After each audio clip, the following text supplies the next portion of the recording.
On this episode of Healthier Workplaces, improving exposure judgment. Coming up next.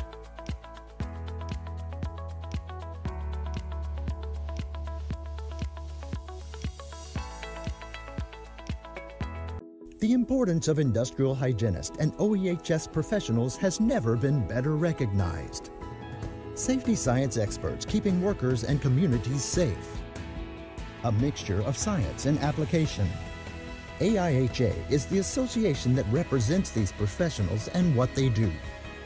Teamwork, thinking outside the box and solving unique challenges, a winning combination for healthier workplaces and a healthier world.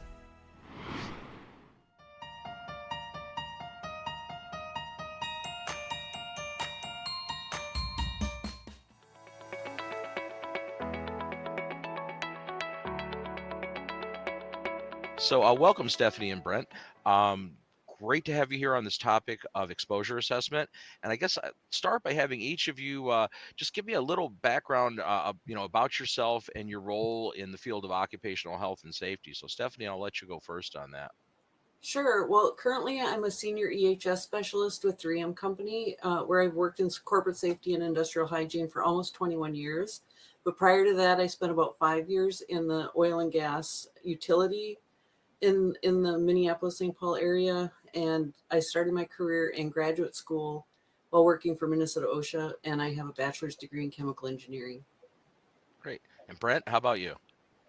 So currently I run my own consulting firm. I've been in this field for almost 30 years now.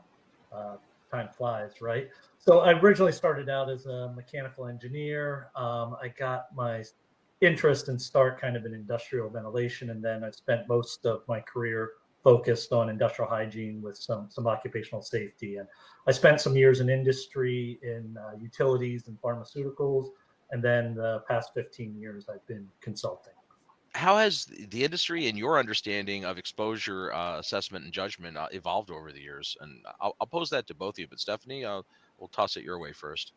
Yeah, well, Brent just said he's been practicing about 30 years, and I have as well. And I think at the beginning, hygienists didn't sample things we weren't concerned about, but we didn't necessarily document those negative exposure determinations.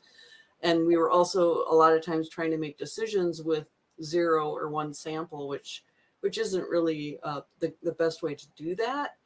I think and when I worked at the utility, we spent a lot of time in outages. So it was a lot of time working with contractors and non-routine work and implementing medical surveillance. So we really focused all our time and attention on the things that we thought were the biggest hazards, at the risk of maybe missing those things that that looked like smaller hazards to us. Makes sense. So, Brent, how about you on that? Yeah, I'll really echo a lot of what Stephanie's saying. Certainly when I started out, which was back in the 1990s, almost all the time that I encountered someone making some kind of exposure judgment, they were using what we would call, their professional judgment. They were kind of eyeballing it, and even the data when they would get it back, they would eyeball it and see if it was under, a safe limit and make decisions based on that. So that awareness has really improved, over the past 30 years. I've seen more and more organizations adopting systematic approaches and tools to both those kind of qualitative judgments that Stephanie was talking about, and also, the quantitative judgments when we get the data. So, but we still have a long way to go. A lot of the small and mid-sized organizations haven't embraced those tools yet. I mean, maybe don't know about them as much as a lot of the larger organizations, but definitely seen a lot of improvement. I mean, was there an aha moment for you guys in your careers when that exposure assessment strategy worked well for you, that you believe that this was really the way to go? Well, in about 2005, we used software to manage all of our exposure assessments, the qualitative ones and the quantitative ones. So in about 2005, we built an industrial hygiene planning tool so that they could pull assessments in and sample the things that were the most important. So we really were able to help people prioritize and reduce the uncertainty around all of the exposure assessments. And that that has really been beneficial, I think, to a global understanding of why we collect industrial hygiene data and how we make good decisions. I guess like the converse to that is, were there times when not following that you found in in your time out in the field, when not following the exposure assessment strategy wasn't working? Like finding yourself being out in the weeds a little bit with maybe looking at it a different way. Yeah, sure. I'd really say that was my aha moment, was just for me personally early in my career, although I was aware of some of the systematic approaches that were out there and some of the statistical tools, I wasn't really using them because the organizations I was working with and the other industrial hygienists I was working with weren't really using them. Then we started to adopt that in an organization I was a part of. But the aha moment for me was I was repeatedly going back to a plant year after year and collecting some samples. And on the first few visits, I had a few samples from each of the processes that I was looking at, and I made some decisions based on that. I made some recommendations about do they need respiratory protection or do they need engineering controls, and I really kind of found that in some of the cases I made the wrong choice. And a lot of it was, I really think it was due to two reasons. One, I was a bit overconfident in my own judgment of what I was seeing.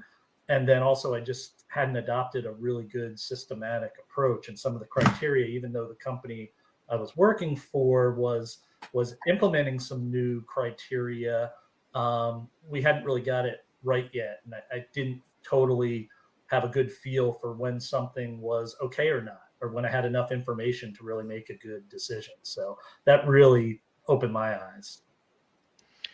Have there been any recent shifts in either awareness or even practices that maybe have influenced how either of you address exposure judgment in your workplaces? This is an evolving field, obviously. Looking at these issues. I'm really excited about how we can potentially use exposure models more proactively in our practice. There's a lot more modeling in Europe around some of the product stuff than there is in our day-to-day industrial hygiene work, and partly it's because generation rates are hard for people to understand or calculate. But there are some things like the checklist tool. It's structured deterministic models that was recently developed by the University of Minnesota. That's a free tool that people can use, and I think it's up to us to kind of test those things and figure out how could they be really useful in our workplaces. Like that tool can look at a specific one material, and if you know enough about its composition, it can estimate airborne exposures. So what might happen if you introduce this new material into your workplace? And that's really powerful for somebody that doesn't have experience with all those chemicals or understand the vapor pressures and all the other things that go along with determining whether you might or might not want us to take a look at something in a new material. And I really agree with that. Those tools are really valuable and really underutilized. I mean, some folks are picking them up and really use them in their judgments, but not enough. And I think people need to understand those more and more and understand the need to be systematic. And something I would add too, another piece, and I think those tools are all key that Stephanie mentioned, but I think we'll also see developments in using things like real-time instrumentation and data to help advise us on where we've got issues with potential exposures in the workplace. I don't necessarily think those sorts of things will ever totally replace the more traditional industrial hygiene monitoring that we're used to, but I think the more information that we can get together and sort through and use to make calculations or models that can help us make better estimates, the better off we'll be in the long term. So exposure judgment really is the process of continuous improvement, right? You agree on that. So are there certain practices, or processes that you go through as far as training, ongoing training, or at least enhanced development to try to continually, move your process and make it better, make your process of exposure assessments more accurate and more well-defined? So that's a long question, I know. Yeah, I had some thoughts about this. We we try to, because we've been collecting exposure assessment data internally to our company for a little over 20, well, like almost 25 years.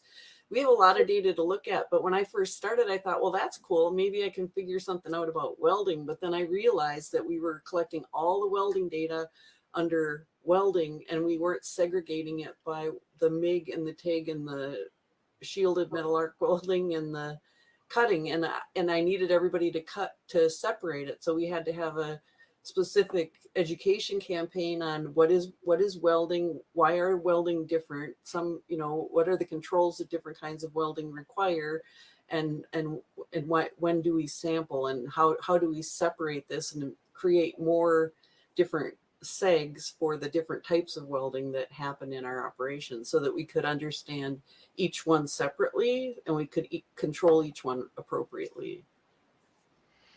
I really like that, because you're having your folks learn from the experience that already occurred. I mean, too often we're having to kind of reinvent the wheel a little bit, even though there's a lot of information already out there. And in terms of general education, there's a lot of free education through AIHA on a lot of these tools. So that's very valuable. But I would definitely say learning your operation and the operations you're sampling and looking at the past data is perhaps just as, or maybe even more valuable.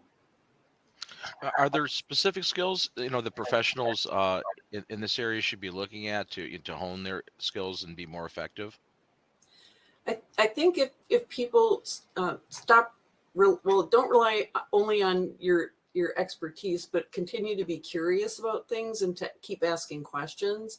You always want to understand how people do their work and what the ventilation looks like, and are they following the actual procedure, or they're doing it differently because of whatever reasons they have, and so they can accurately figure out whether that needs some additional control or not. So you have to be open to learning, a growth mindset, and keep looking for PDCs that might extend your knowledge, or operations that you're not familiar with, to try to understand those hazards better, so that when you see them the next time, you have a sense of how they should be managed.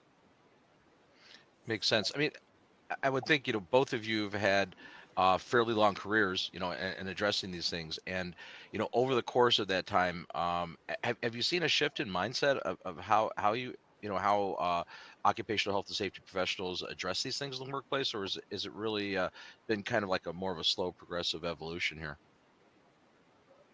I mean, Well, go ahead, Stephanie.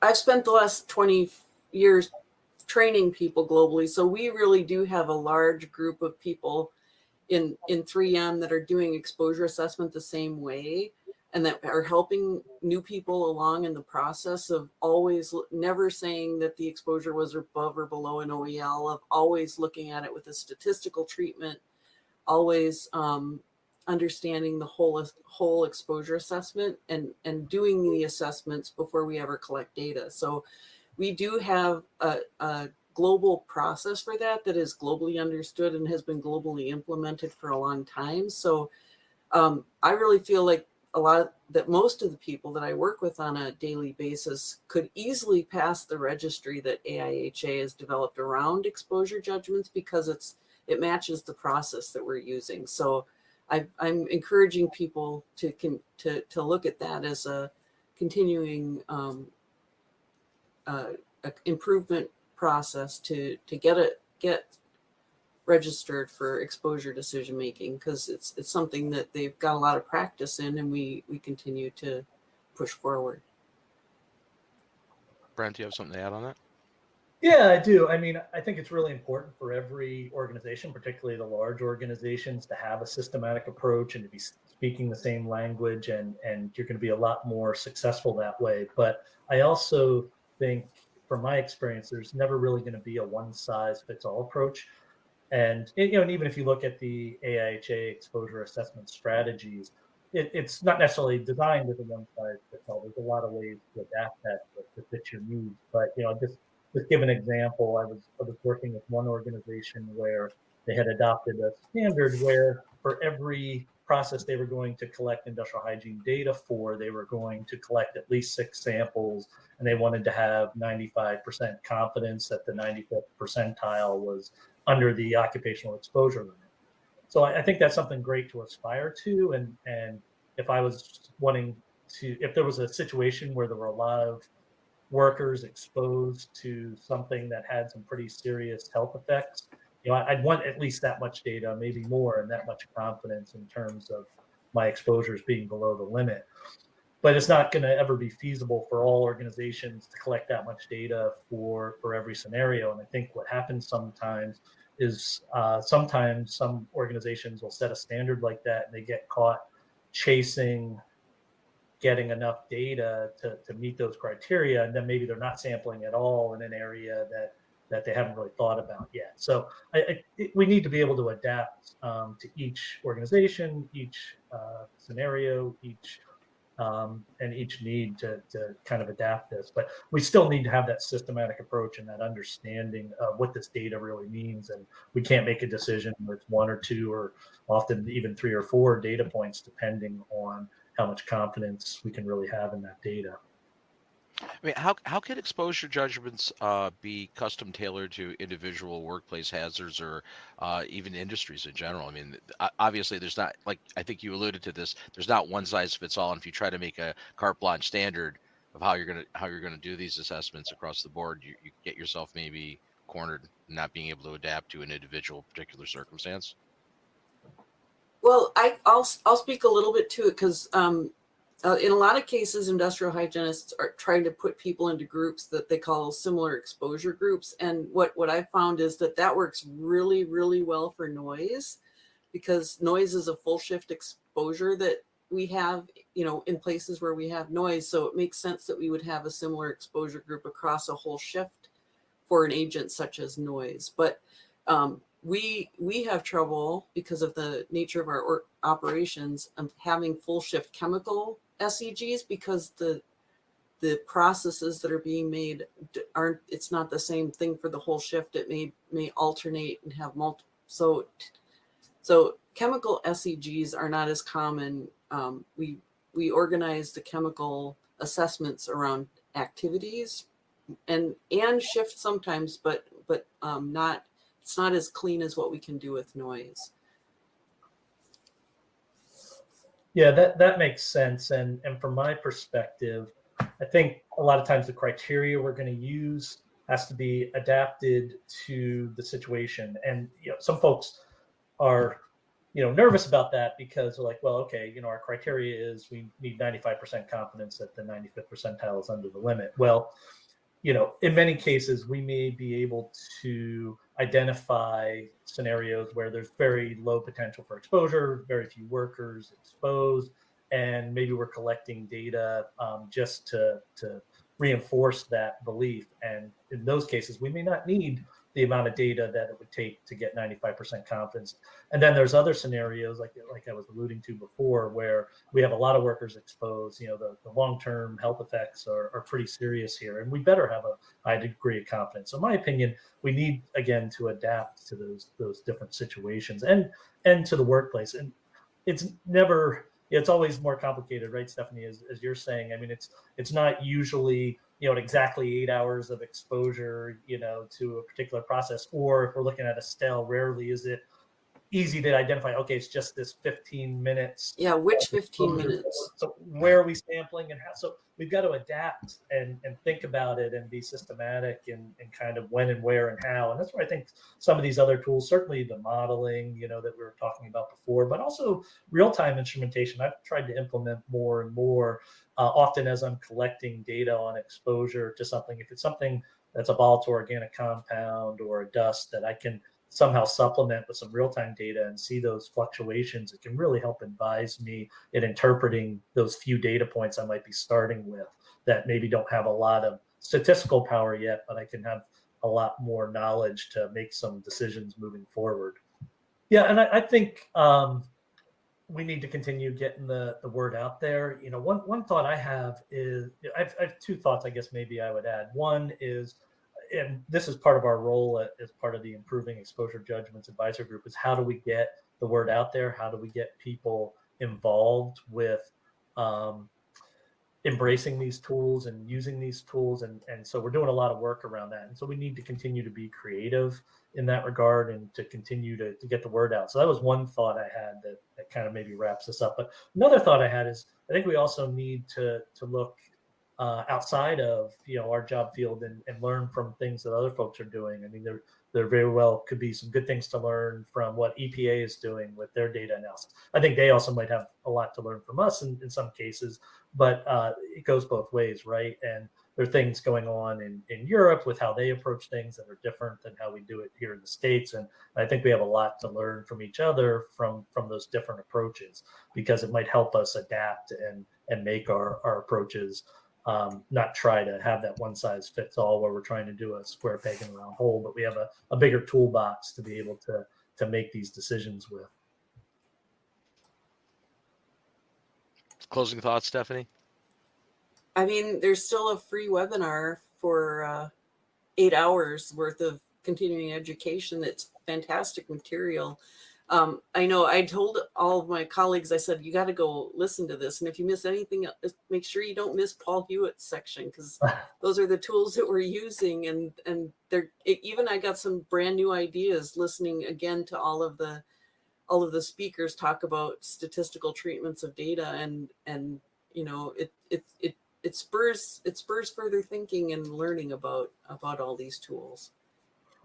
Yeah, and that's a really good point too. I mean, I've had several college level statistics courses. I've kind of almost made industrial hygiene statistics a hobby of mine, but I'm not a professional statistician, and I'm finding too that I'm always learning something new or finding a different perspective on something that a little light bulb will go off. So I think that's another important point, is this isn't like, we're going to make a New Year's resolution and for January, we're going to use statistics with our industrial hygiene data. We need to continue to apply it and use it and learn not only from our mistakes and our successes, but just, continue to see what's working and what doesn't work, and what new information is out there and what new developments are out there. Well put. Well, Brent, Stephanie, thank you so very much for joining us on this episode of Healthier Workplaces. And we'll hopefully see you in the not too distant future at an upcoming AIHA event. I'm hoping to see you at least at National, both planning on attending. Yeah, I'll be monitoring one of Brent's events. There you go. Perfect. But we'll be there video casting and doing a bunch of stuff. So we'll definitely cross paths. Well, Ann, thanks again for joining us. Thank you. So that's our show for this week. Until next time, I'm Bob Krell. Stay healthy.